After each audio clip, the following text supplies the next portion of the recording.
first stage of the Second Battle of Passchendaele began on 26 October 1917. The base issue for the attack planning was the large, impassable swamp created by artillery fire by Ravebeek Creek, as shown by the white X on the map. This meant that a two-pronged attack was necessary. The 3rd Canadian Division was given the wider advance on the left of the Ravebeek Swamp, which included the sharply rising ground of the Bellevue Spur, whereas the 4th Canadian Division took the restricted ground to the right of the Ravebeek Swamp. The assault began at 5:40 a.m. on the morning of 26 October, which began with a rolling barrage. If you don't know what that is, the artillery moves forward in less than 50 yards every 4 minutes to destroy as much of the enemy line as possible. This allows a wall of shells. This rolling barrage allowed the Canadian forces to advance in the mud unrestricted. Flank. The 8th Infantry Brigade captured Wolf Copse and secured its objective, but was ultimately forced to drop back to support the 63rd Division, a flanking division of the British 5th Army. In the center, the 9th Canadian Infantry Brigade found that the German barbed wire had been utterly shredded by the rolling barrage, and within the hour, the Bellevue pillboxes were captured. The Germans obviously weren't going to just lie down and take this assault, so they bombarded their lost positions with artillery, and by 9 o'clock, the brigade's right flank had been retreated towards their start positions. Far right, the 10th Canadian Infantry Brigade captured all of its objectives, as did their Australian counterparts on the southern flank. However, as the day wore on, the positions at Decancourt, which both the Australians and Canadians were holding, were gradually abandoned due to German counterattacks and miscommunication between the 1st Australian Division and the 10th Canadian Infantry Brigade. The 9th Canadian Infantry's right flank position was consolidated, and by the morning of 27 October, had outposts only 300 yards away from its first objective.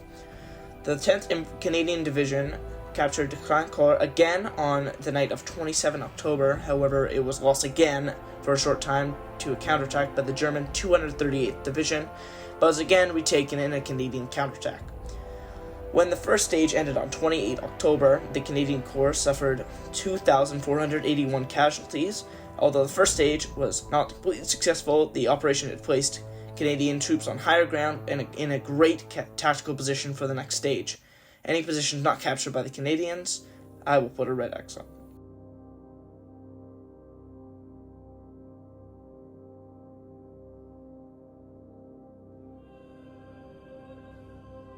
Started on 30 October and was intended for the capture of objectives not captured in the first stage that the Canadians had previously attacked on 26 October, and to gain a base for the final assault on Passchendaele. However, we must once again go over to the planning aspect of the stage. The objectives for the second phase were marked by a large blue line on maps, and the blue line was approximately 600 yards east of any objective of the first stage. The advance was meant to capture the strongly held Crest Farm at the southern flank, and in the northern sector, the hamlet of Meetschiel and Goberg area near the Northern Corps boundary. In the north, the Canadian Corps advance was to link up with the 5th British Army outside of Goldberg and advance with the 190th Brigade, 63rd Royal Marine Division, and 58th Division on either side of the Lecker-Boterbeek. The northern attack would once again be the responsibility of the 3rd Canadian Division, which would attack with the 7th and 8th Canadian Infantry Brigades. The advance was to link up with the 1st Anzac Corps along the Ypres-Roulet railway line south of Vienna Cottage. The southern flank of the assault would once again be the responsibility of the 4th Canadian Division, which would also attack with the 12th Infantry Brigade.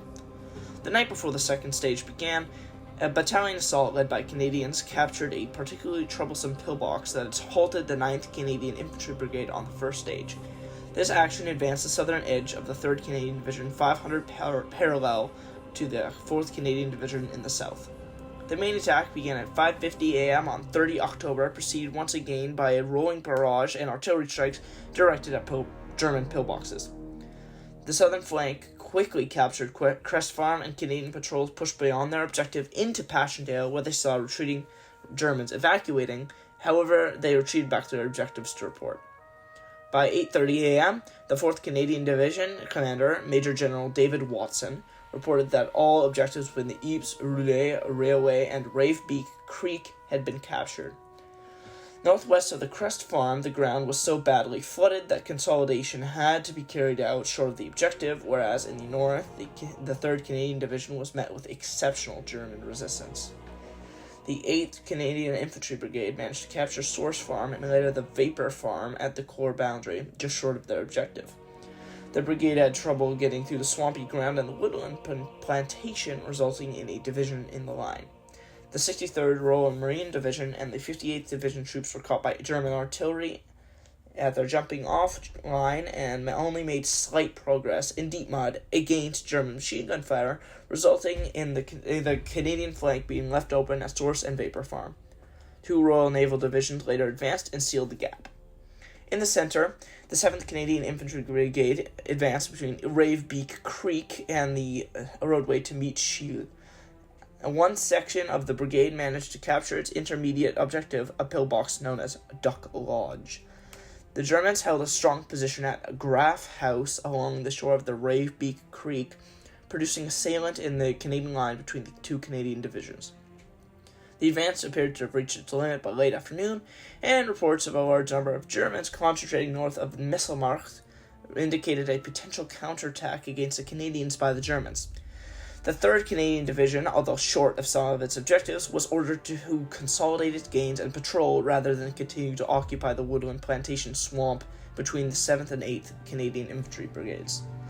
There was some question about whether the positions at Vapor Farm could be maintained without the support from the 63rd Royal Marine Division, but it was decided that every effort should be made to hold the captured objectives in order to prevent the pain of capturing them again for the later offensive, and the strategy paid off in dividends as there was no major counter-offensives to the night, which allowed the Canadians to properly dig into their positions.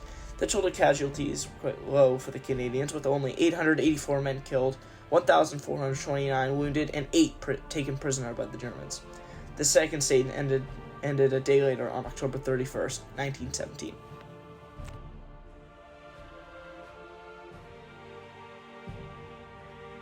A tactical pause in order for the divisions to get some rest and prepare for the next stage in the assault, and for troop, supply, and weapon movements to take place. During the pause, the 2nd Army would take over a section of the 5th Army's front to assist the Canadian troops. On 3 November, Plumer relieved the 18th Corps of the Canadian Army with 2 corps. 2 corps would provide the Canadian Corps with artillery support. Immediately north of the Canadian Corps, the 63rd Division was able to get close up with Paddlebeak by attacking at night between 1 November and the night of 4 to 5 November, a method which took more ground in its attack than its attacks in November for a small loss of 14 men and 148 wounded. 5 November was completely in Canada's favor, as no rain fell, which allowed for easier preparation for the 3rd phase. This also allowed hundreds of pack animals to move supplies and ammunition to troops across the front line. As this happened, the 1st and 2nd Divisions moved forward by rail and relieved the 3rd and 4th Divisions by the morning of the 5th of November. South of the American Corps, the 1 Anzac and multiple other corps were preparing for the 3rd stage by simulating attacks along the 4-mile front. The Germans were also preparing for another attack and relieved the German 39th Division with the elite German 11th Division from the Champagne sector. As the morning approached, assault divisions were prepared at their jumping-off points by 4 o'clock a.m. on 6 November. Their positions were marked by a green line, as shown by the 3rd line on the map, which was a rough semicircle that ran 1,000 yards from Graff House, the center of the salient in the Canadian line, and enclosed Passchendaele and the hamlets of Musselmarkt and Guilberg to the west. The 2nd Canadian Division would send the 6th Canadian Infantry Brigade to attack Passchendaele from the north, and a battalion of the 5th Canadian Infantry Brigade to attack from the south. In the 1st Division sector, the 1st Canadian Infantry Brigade would advance on either side of the Meetschio-Messermarkt Road and along the northern Corps boundary. 1 battalion would execute a subsidiary operation against the Vine Cottages, which was a strong point 350 yards away from Vapor Farm. The 3rd stage officially began at 6 a.m. on 6 November with yet another artillery bombardment under clear skies. The German counter-bombardment went almost completely over the Canadians, meaning that they were practically untouched by the German bombardment. Almost everywhere the attack went well for the Canadians, as the 2nd Canadian Division encountered heavy opposition from pillboxes north of Passchendaele, but within 3 hours the village had been secured. The division encountered stiff resistance from the defenders of Vine Cottages, but by 8 o'clock a.m. the cottages were captured by the 1st Canadian Division.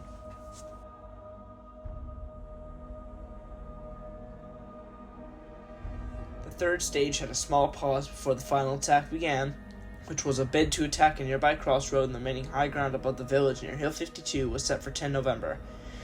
The road junction was 1,000 yards north of Passchendaele along the Westerozebek Road, and Hill 52 was the highest point along the northern end of the Passchendaele Ridge.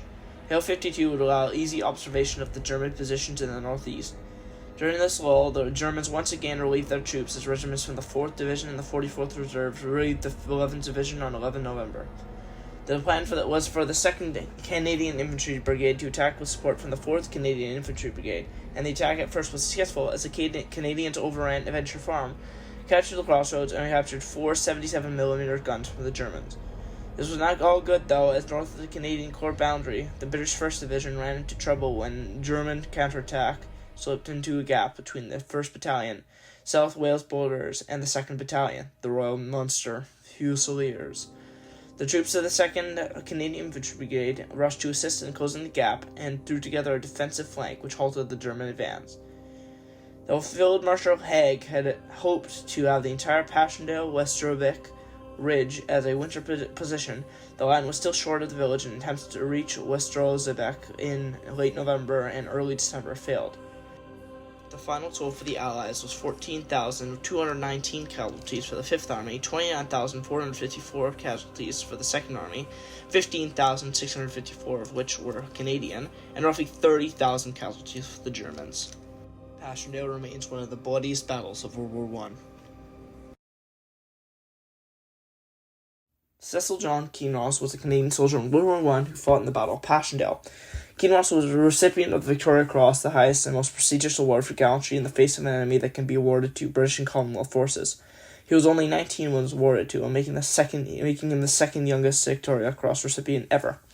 He was inducted voluntarily into the Army at Calgary, Alberta, on October 21st, 1915, as a private in the 49th Edmonton Battalion, Canadian Expeditionary Force. On 30 October 1917, at the Battle of Passchendaele during the First World War, Kinross performed an act of bravery for which he was awarded the Victoria Cross. Shortly after the attack on Passchendaele Ridge was lodged, the company to which he belonged came under intense artillery fire, and further advance was held up by a very severe fire from an enemy machine gun.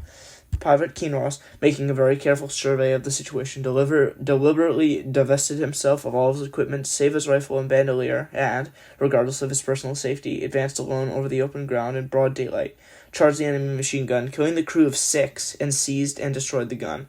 His superb example of courage instilled the greatest confidence in his company, and enabled a further advance of 300 yards to be made and a highly important position to be established.